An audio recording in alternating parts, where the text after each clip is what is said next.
खाउसे is my soul food, जिसके लिए मैं हर वक्त तैयार रहती हूँ। हर जगह की खाउसे ट्राई करने के बाद मैंने सोचा क्यों ना उसैना ईट्स को एक बार मौका दिया जाए, क्योंकि इनके बहुत सारे रिव्यूज मैं सुन चुकी थी।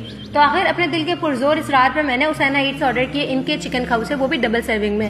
उस दिन इनके बीफ खाउसे आउट ऑफ स्टॉक थे, क्योंकि इनका टेस्ट इंतहाई मजेदार होता है। तो मैंने फटाफट से चिकन खाउसे ऑर्डर कर दिए। मैंने सोचा क्यों ना मैं भी इसको ट्राई करूँ। As you guys can see, oh my god, double serving मैंने इनकी ऑर्डर की थी। डबल सर्विंग वैसे तो 2 लोगों के लिए होती है, बट इनके इतने ज्यादा खाउसे थे कि मैंने इसको डिनर में खाया, और डिनर के अलावा सेहरी मैंने की ही नहीं, क्योंकि इतना ओवरलोड हो गया था।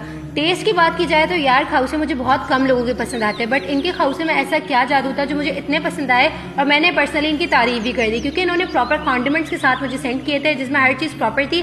चिकन इनकी बहुत ज्यादा थी। ये पहले खाउसे जिसमें मैंने देखी कि चिकन की क्वांटिटी इन्होंने दिल खोल कर डाली है। तो मुझे बेसिकली इनके खाउसे बहुत ज्यादा पसंद आया, और मैं ये डेफिनेटली रेकमेंड करूंगी आप इनका मेन्यू चेक करें, सब रीजनेबल है। So what are you waiting for, go and order yours. Thank you.